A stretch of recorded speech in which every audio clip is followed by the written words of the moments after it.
What's happening? You got your boy KP, Mike the Expert, and Dre.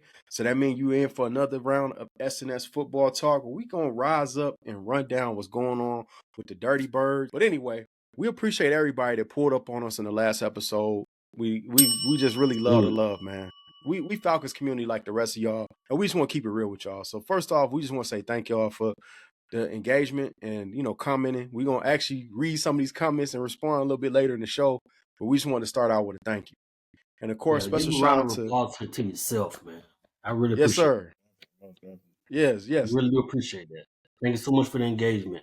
Thank you so much. And special shout out to our sponsors over at Fresh Division. You can find them at freshdivision.com. If you want to get fresh, it's real simple, real easy. It's fresh with a Z. You can find them at freshdivision.com. It's on the screen right now.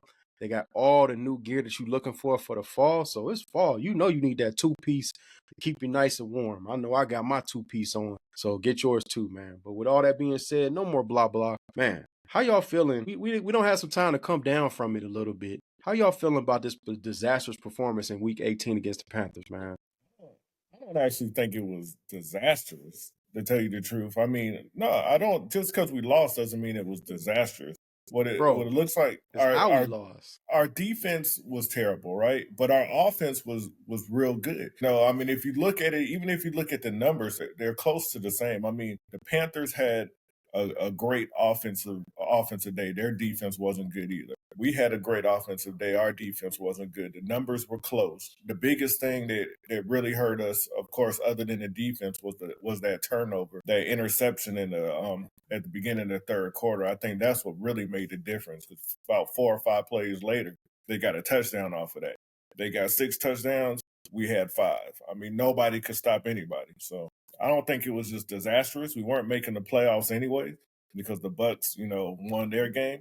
I just think that now we know we need to sew up our defense, and our offense is getting a lot better, but we need to focus on that defense. Welcome to SNS Football Talk, where Mike the Expert is an Atlanta Falcons apologist. Yes, this is why Arthur Blank feels like he can roll out the same old process over and over again, because the fan base decides, and Mike the Expert decides that, hey, just being here is good enough, guys. No, you say disastrous. It wasn't disastrous. There was good and there was bad. We let a 4-win team put up 40 points on our head. A quarterback that had been benched this season put up 40 points on our head. That's a disaster. It's I don't know, Dre, what you think? Defensively. Yeah, I have to agree with Mike. I won't say it's disastrous. It was definitely a bad performance by our defense, like really bad. Defense didn't get any passing lanes. We couldn't find the small quarterback. Defense just did not stop the run when we needed to. They ran the ball when they needed to. And yeah, it was a totally bad out by the defense. However, I definitely, hang my hat on the offense. I was shocked that the offense matched points with them. Coming in as a third start from our new QB1 there. I'm totally proud of this man. He's just so poised. So that's why I say it was not disastrous, but that defense, oh my God, that defense needed an overhaul. Like every level, we need help in. It need Extreme Makeover. That's what it need. Y'all be watching Extreme Makeover on TLC. That's what it need. It need an Extreme Makeover, straight up. Like you do a house flip. You remember they do flip that house? We need to flip that defense, bro.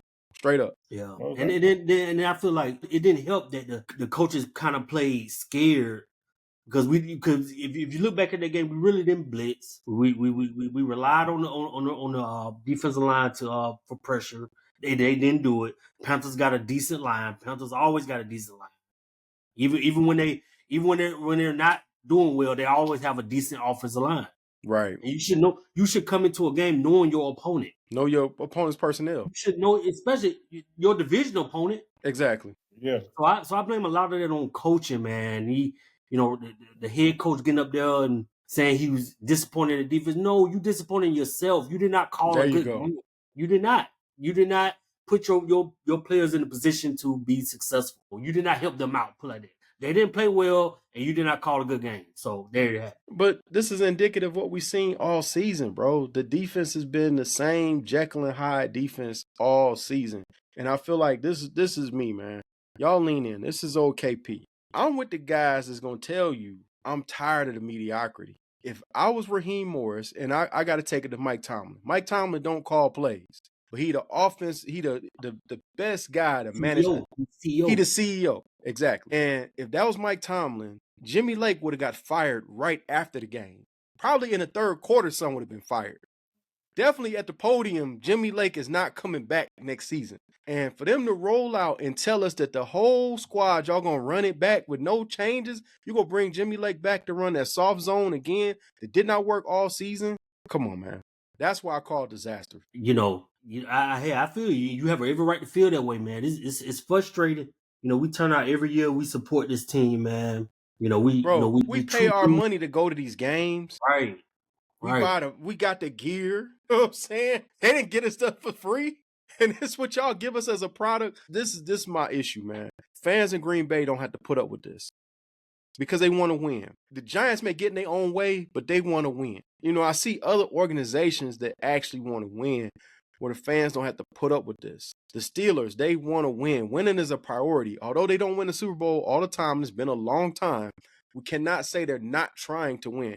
I don't know if my organization's actively trying to win. I think they're actively trying to make money for us to come to the games. But are they actively trying to win? I don't see that right now. Yeah. Y'all see that? Yeah, hey, again, man, you feeling that way? That's totally valid to feel that way, man, because it's like, you keep doing the same thing over and over again, expecting different results. I just watched, I really analyzed how they called that game, and they just kept calling the same old play after play after play. And, Bryce Young, he hit some bumps in the road coming in, his rookie year, and he played well down the stretch this season.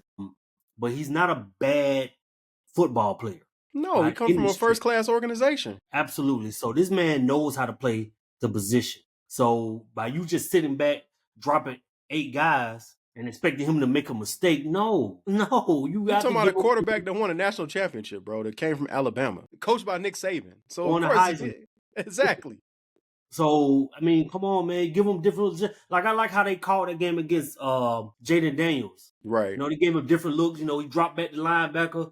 We gave him different looks in the first half. We didn't give him no different looks in the second half. Well, yeah, but he was still calling different ones, like different little blitz packages. He was just, mixing it up. We did not mix it up at all this game. I'm just watching like, really keep. And we keep dropping back Judon. Like, this man is just the best guarding linebacker. Judon need to be rushing the quarterback every play. NASCAR. You do this on the sideline, I need to be Judon every play rushing the quarterback. I don't know. I don't want to see Judon drop back anymore. I've never seen him do it in New England. Never. Bro, he's supposed to be JPP right now. He's supposed to be Jason Pierre-Paul. Go after the quarterback. I never seen Mike the expert. Do you ever see Myles Garrett in coverage? That ain't what he do. Myles Garrett go get the quarterback. How you think? Yeah. You see T.J. Watt in coverage? How you think them two guys lead the league in sacks? Max Crosby, Danielle Hunter, like we can go on and on, man. I've never like what are we doing here? I thought we brought him here. We gave up a third round. Like bring him here to rush the quarterback. We got to drop him back in coverage. Hey, man. Yeah. So hey, man. So basically, man, we made Bryce Young look like he was the best quarterback in the league. The dude had so much confidence, Mike. Yeah, you can tell how he had so much confidence. The confidence was oozing out his ear. He kept talking to his sideline. I got you. Mm-hmm. Like he kept. Yeah. I was actually really paying attention to him, and he kept saying that to his sideline. Don't worry about it. I got you. He did that the entire game. Well, basically, dude had career highs. This was a career game for him. He had a career high in rushing TDs. He had a career high in pass. Just everything, So, what we going to do? We made him look like he was the greatest to ever do it.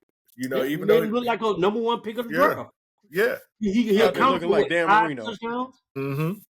Got the coin toss, won the coin toss. He called the coin toss. Yeah. He was the captain, called the coin toss, led him down the field. Put it this way. After this game, Bryce Young is now the youngest QB in NFL history with 250 passing yards, 3 passing TDs, and 2 rushing TDs. The youngest wow, to ever do it. Wow. The youngest to ever do it, going up against our team.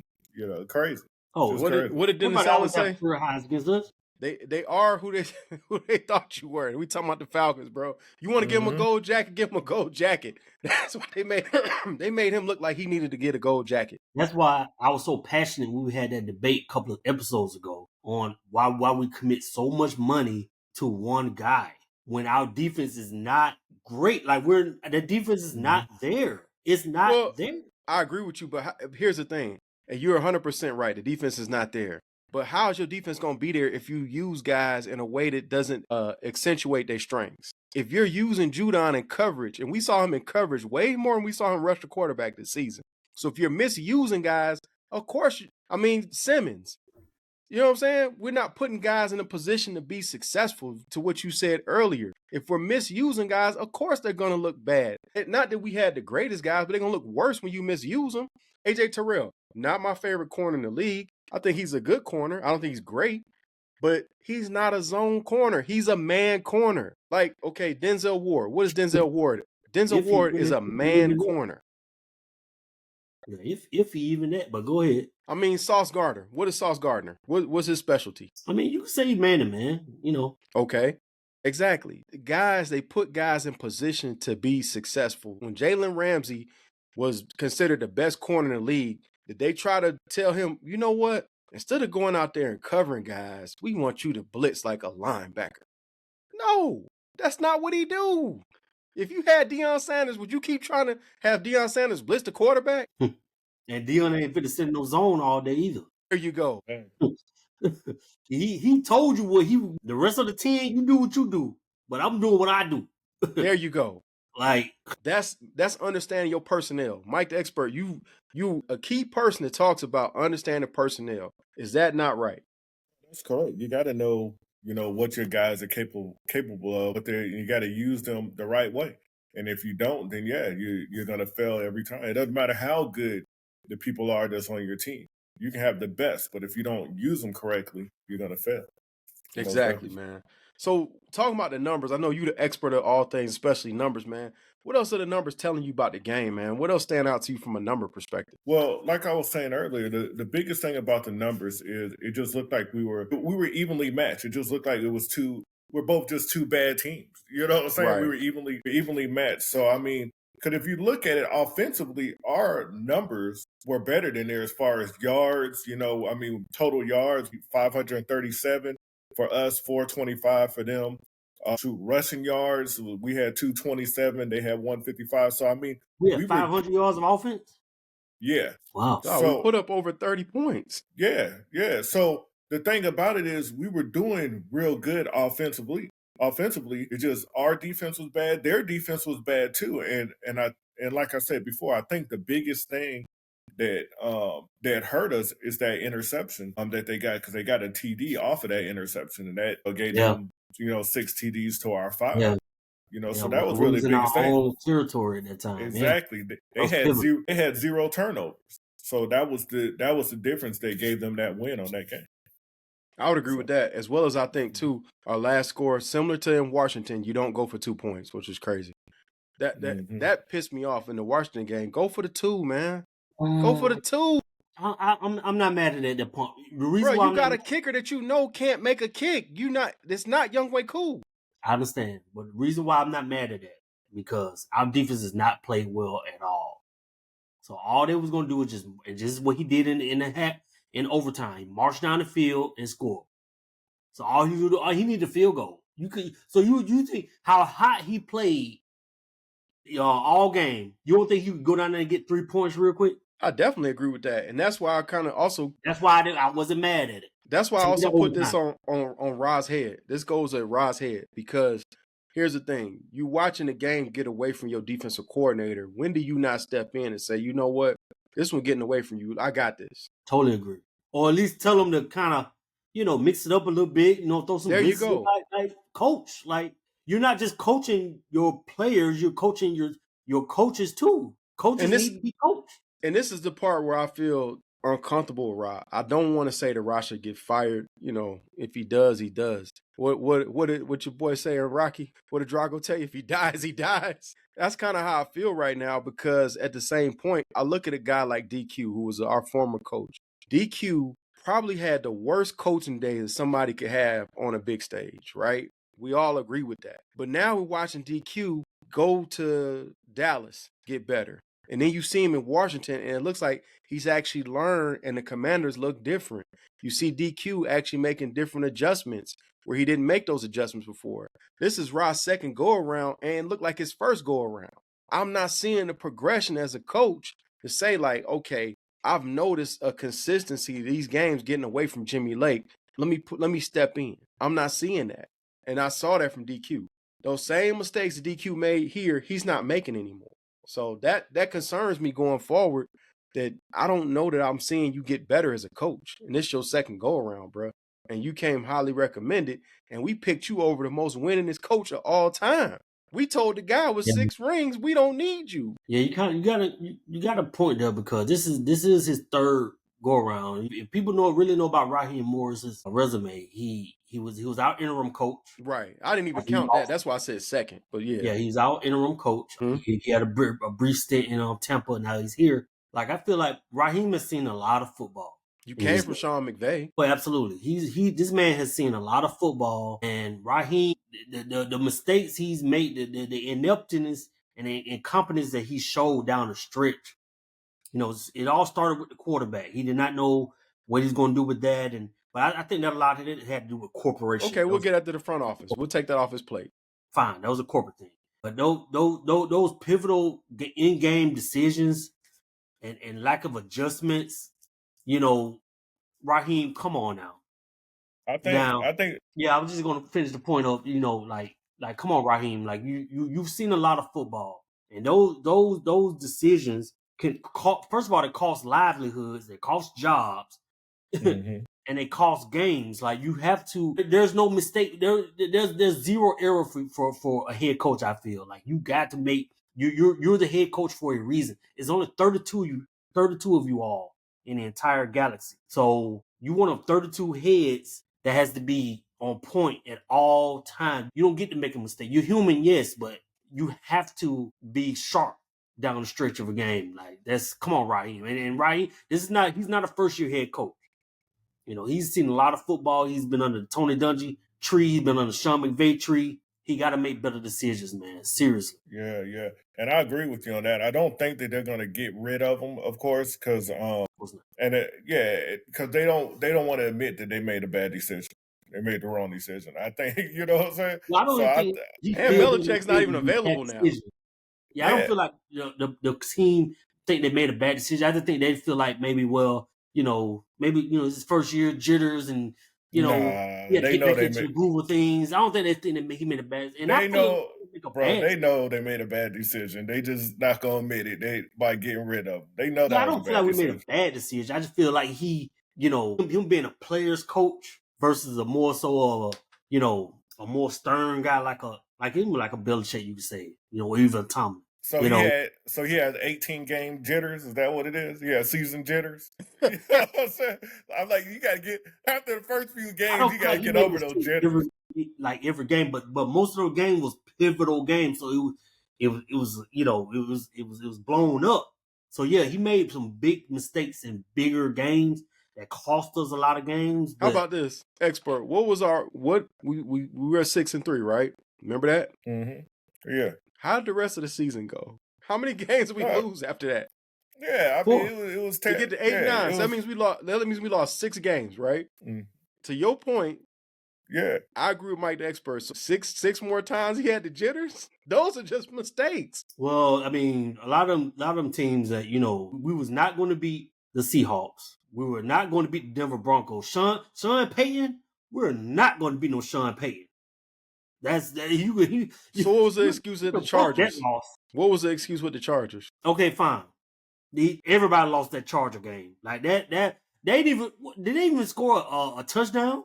They did not score a touchdown. What was the excuse against the Vikings? We weren't gonna win that game. What was the excuse against the Raiders? We won, but what was the excuse? After let's just say the first half, after what you saw in the first half, what inspired you to say that we need to stick with that and not put in Michael Penix? Well, he put in Michael Penix the very next game. No, I'm not talking about the next game. I'm talking about after the first half. What showed you that you shouldn't make a change at quarterback? Well, yeah. Yeah, I'm saying like down the stretch, he did not coach well at all. He did not. Okay.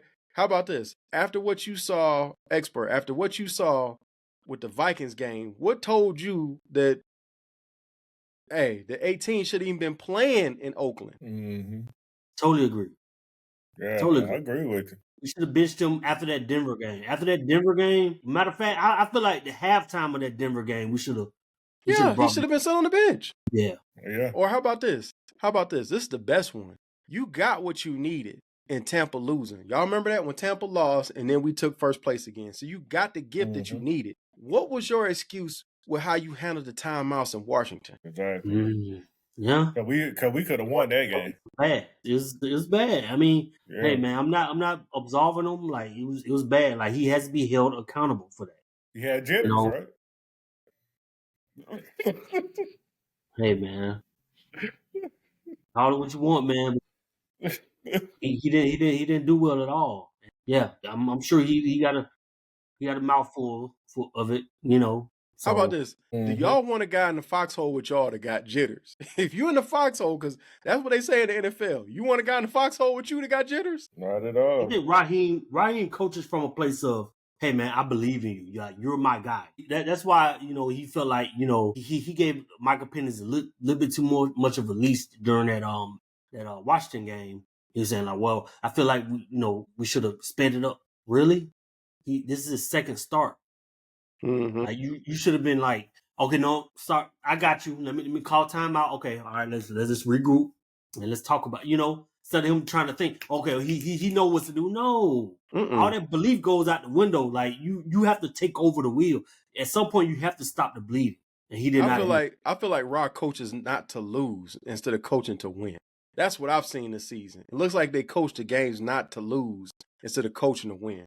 The games we actually got aggressive and won, like the Eagles is a good example. I wouldn't say that was a thing that Rod called. I would get that to probably Jimmy Lake. I mean, not Jimmy Lake, but I would get that to our offensive coordinator and Zach Robinson and Kirk Cousins. They called those plays being aggressive. They called for the win and say, let's be out. So I would say those were their calls from what I saw. But when I see Rob make decisions, and even when I hear the press conferences, is you're coaching not to lose instead of coaching to win. What you think, expert? No, I mean, I agree with that. I mean, this is a guy, I mean, you look on there, they do the same thing every game. They do the same thing every game, the same defense. Everything's the same. They don't change up, and we're losing. So you need to change some stuff up. And they don't do it, and we lose. And, I mean, we had a great chance this season to make the playoffs, to do something big, and, we fumbled it. So, I mean, it is what it is. They really need to get over the fact that, hey, yeah, we made a bad choice, and they just need to, we made a bad choice. Let's get rid of them.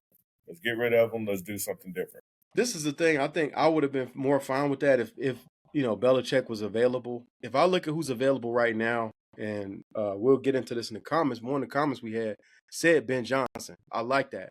I would say that him and Mike Rabel are probably your top available coaches, and they really had to pick of whatever job they want. This is not a good – that's the bad part about this, right? When you make this mistake, this is not a good coaching market like it was last year when you had Belichick, you had Ra, you had Harbaugh. You had a lot of choices. This time around, you ain't got that many choices that are guys that you want them. So it's not like there's and look at this. This time around, there's no guy with a Super Bowl ring just waiting around for a job. Yeah. What you want, Gerard Mayo? He just got fired. You know what I'm saying? My guy in Jacksonville, I can't think of Doug Peterson. This is his second time getting fired in like 3 years. Yeah, and I don't like that. I don't like that too, man. With the Gerard Mayo situation, like I feel like he's a scapegoat. Yeah, all the way. Him and Antonio Pierce, if you ask me. Yeah. The Raiders has had decades of bad drafting. Facts. Bad draft after bad draft after bad draft. And then you get this guy come in, expect him to turn it around, and he only coached 1 year, right? He didn't coach last year, right? Yeah, he did. He coached. He came in last year. Down the stretch, but not the full season. No, not the full season. He came in the back half of the season. Yeah, like, I mean, come on, man. I guess, man. Because Josh McDaniels got fired, and then he came in. Yeah, I don't like that, man. With Gerard Mayo, like, come on, man.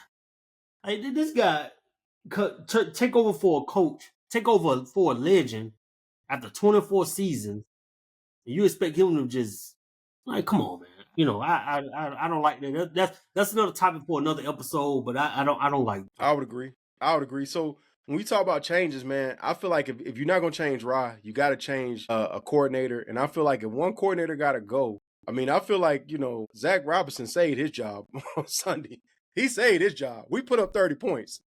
So did he? I mean, I'm fine with him going, but at the same time, I can't say if you're gonna say which coordinator got to go. It's very glaring that it's Jimmy Lake. It's glaring, bro. Last year we were 20. You know what? I just don't even blame Jimmy Lake for this. No, Raheem is his his defense. That's it's his plays. He just got a guy calling it. I hear what you're saying. I feel like he's supposed to be coaching him up and say, hey, what you need? You're standing right there next to him. Like, I just don't even blame Jimmy Lake for this, to be honest with you. Well, here's the thing, bro. We went from last year with 21st in defense. Now we're 17th.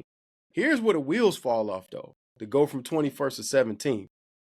We got worse as pass rushing offense, as a pass rushing defense. Our pass rush defense last year, we were 28th. Now we're 31st. You know what I'm saying? We have less takeaways this year, and we had less to work with last year.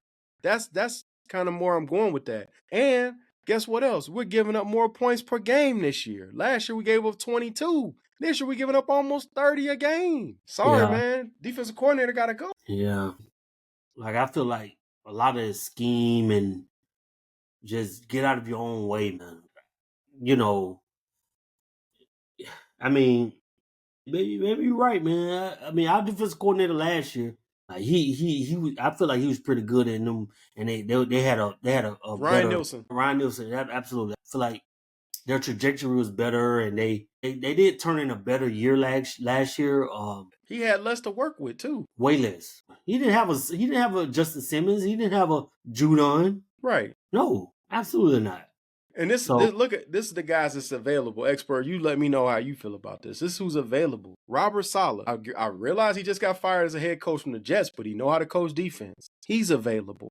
We also have available. Oh man, just blew my mind. But I know I love Saleh right now as one of the replacements for him. Obviously, Doug Peterson is gone. My man from last year can come back again. So, Ryan Nielsen can come back here again, which would be an opportunity, I think, for us. He might interview for that job, though. True. This is about time. Yeah, it is. I mean, you just have options available that I think, give you a better trajectory and a better chance to win. Gerard Mayo, he could come in and coach the defense. So you got guys available that are out there that I think give you a better chance. And then if you want to replace your offensive coordinator, I got another name for y'all. He ain't made as a head coach, but we know he can make it as an OC. Eric Bieniemy is available, brother. He may not be a head coach, but hey, son is a Super Bowl winning OC. We know that. Greg Williams, he's available. He's a really good defensive coordinator.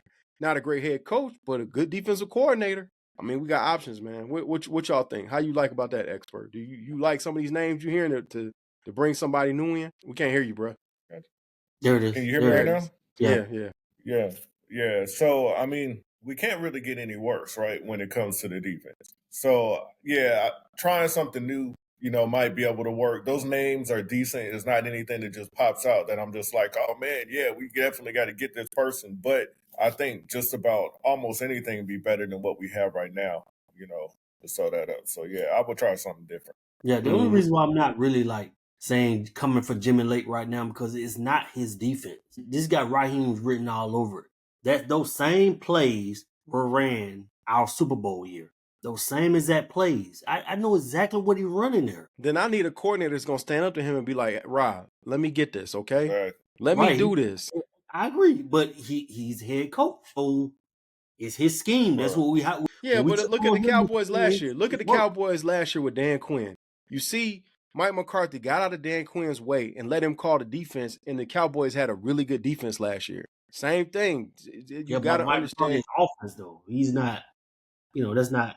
He's okay. Offense. You also have other offensive coaches that let Big Red let Bieniemy call offensive plays, and he's an offensive coach. That's why Ryan Nielsen had his own defense. That was his baby. His own defense, his own plays. That's why the defense looked way different last year than it does this year with less to work with. So the common denominator is Raheem. He need to get rid of. Let's go back to what Mike said. Ain't that what you said, Mike? That's why he need to go. He could be a CEO. Like, let's try that. Let's try that. Him being a CEO, overseeing and, have somebody come and bring in their own defense, Yeah. Well, how about this, man? We done already talked about that. Expert, is there any positives in this going into the end of the season that you saw throughout that you kind of like, that you're looking forward to next season, bro? I mean, the biggest positives is on our offensive end. Penix, I mean, the dude is looking like he could wind up being a star in this league. I mean, he really has what it takes to really do good things. And our offense, he makes our offense a lot better. He's way better to have on there than Kirk, so that's a big thing. We just saw up our defense, do some stuff in the offseason. I think we have enough to at least be a playoff contender, to make the playoffs next season. Yeah. I mean, that's really our biggest thing. Our offense is pretty good. We can actually stick with what we got. We just need to work on our defense. Yeah. Yeah. Totally agree there. Offense is the bright spot. I feel like we need to really get better on the offensive line. Even though, we had a guard go to the Pro Bowl. I mean, he goes to the Pro Bowl every year. Mm-hmm. Why, I don't know, but whatever. But he gets voted in every year. But I feel like as a unit, we could play better on that line there. Because I look around the league and I see how the other teams are playing, other offensive lines, and we're not there yet in offensive line. So I feel like that needs to be strengthened. But outside of that skill, we need more receivers. I don't think Ray McCall is the answer. I don't mind him as a third receiver. That's what he is. I don't mind him. I mean, think about it. To be honest, he wasn't even supposed to be playing like that. He's supposed to be playing special teams. Rondell Moore got hurt, so that's true. Well, he's not even supposed to be out there. We should put it like that, then fine. If we can get another third receiver in here, then fine. But I think we need more receivers. Yeah. Backfield solidified. We don't need to do nothing there. Yeah, we do. With the backfield? Yeah, use Tyler Algier more. Well, yeah. That. But I'm just saying, that those three guys, we good back there with that backfield. So I'm totally happy with them. Tight end position, we need to just find opportunities. That's the only thing we lack. Where I feel like the tight end position. Real quick, Expert, do you think he's a bust? Is Kyle Pitts a bust? I don't think so, because he don't get the ball. No, I don't think he's a bust. They're just not using him. Yeah, just not using him. You're not giving him the 50. Where's his 50-50 balls at? Like how we did Drake back to back. See, Michael Penix get it. The QB1 gets it. He went back to him twice, back-to-back plays, jump balls, 50-50 ball. He came down with it twice. There's one was just out of bounds. Why we don't Kyle Pitts 6'6"? Exactly. What are we doing here? Exactly. What are we doing? We need to get Matt Ryan on the phone and Tony G, have them talk to these guys and hey man, this is how you throw to your tight end. This is how you what are we doing here? The man's 6'6". Hey man, I just watch football, man. You know what I'm saying? Hey, what the guy say in the commercial? He said, I'll just play a doctor on TV. I'm not a real doctor. Hey, seriously, man. I mean, come on, man. It's pro ball, man. It ain't easy, man. If it was easy, everybody be doing it, man. But come on, man. The man's 6'6". I think the one thing we can all agree on, we love 9 going into next season. And I would say on the defensive side of the ball, I know we gave him a lot of, bad critiques. But Caden Ellis, bro, I got to give him, that's my guy on defense. Him and Jesse Bates. Them two guys get it. Yeah, Caden Ellis, he was really just the bright spot in his last game for our defense. I mean, the dude had 10 total tackles by himself. Well, he had 10 total tackles, 3 solos. So, I mean, he really was the bright spot in our defense. I mean, he is a tackle machine. I feel like I feel like he need to be played more off the ball instead of Mike linebacker. Mm-hmm. So he actually could make more plays because I like his instincts, I like his speed, I like his hips. Mm-hmm. I feel like if he was more off the ball, he can roam a little bit more, then he'll, be a little bit more effective. I like Nate Lamb and Troy Anderson. I just think they just get hurt a lot. They didn't get hurt so much. That's my only thing. They're not really available enough. We don't know what Ororo is because he wasn't on the field enough. It's kind of a lot of guys, we got questions because them guys just wasn't on the field enough. But I'll say this, man. How about this? We said we was going to do it. Let's get into a couple of the comments from the community, and let's kind of talk about some of what we heard. We already said we liked the Ben Johnson comment. Dre, give us a couple other ones for us to kind of chop up real quick, and let's give the people some love that actually reached out to us. Hey man, one of my favorite comments here, man. It was the very last comment. Someone said, "Yes, fire Raheem." Well, say the name. Put the name on it. Well, this is from Meet Z McGee. Meet Z McGee. How you doing, man? Hey, man, don't understand your name, man, but how you doing, man? We appreciate the engagement. Meet Z McGee said, "Yes, fire Raheem. Knowledgeable fans are hilarious." I really appreciate that, man, because we are knowledgeable and we watch the game and we love our team, as you can see. So we really appreciate you understanding that, man. Because hey man, we true blue about this, man. We real fans around here, man. You know what I'm saying? Hey man, this is what we do, man. And that's a starting lineup. That's classic right there. That's right, man. So hey man, this is what we do, man. So yeah, shout out to Kenner, man. I wish Kenner was still around. They could send us some more of those, bro. We got the Lawrence Taylor one upstairs, man. That's a conversation for another day. We don't want to let that cat out the bag. Anyway, what else we got from the comments, bro? Let's see. So we got, was this one here? Someone just said Ben Johnson, baby. Who was it? B Rob N said Ben Johnson, baby. Hey man, that's wishful thinking, man. The way Ben Johnson is calling plays in Detroit, man. The man had the audacity and the gall to call a fake fumble play. And it worked. And guess who they threw it to? They're tight end. I mean, he's just a tight end. Hey, expert, this is giving him more and more ammunition about we got the wrong.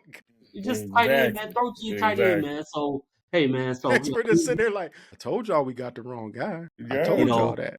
Another comment here from Keith _no_sweat says y'all been through more coaches than the Jets.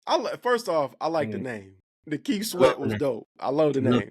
I love it. But I wrote him back, and I'll be honest, bro. I don't know what you're talking about. You sound crazy. Since 2000, the Jets have had 9 coaches. Yeah. 9. And what we had? We've in that same time frame, we've had 4. 4, yeah. Mike Smith was here for 6 seasons. DQ 6 seasons. Arthur Smith 3 seasons. Raheem Morris right now 1 season. I don't know, man. I ain't the smartest guy on the block, but the last time I checked, 4 was less than 9. I mean, I appreciate the comment. Yeah, we definitely appreciate the comment. Yeah. He was trolling, man, but I get what you mean though. I get what you mean though. Yeah. Like, it's bad.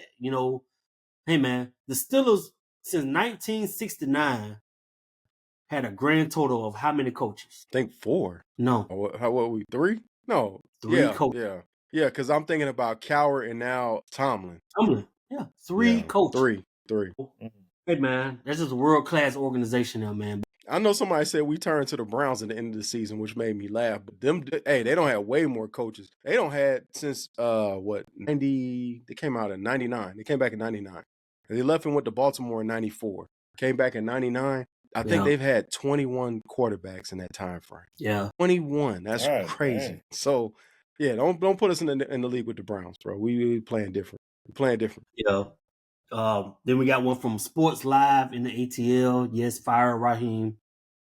Give us one more.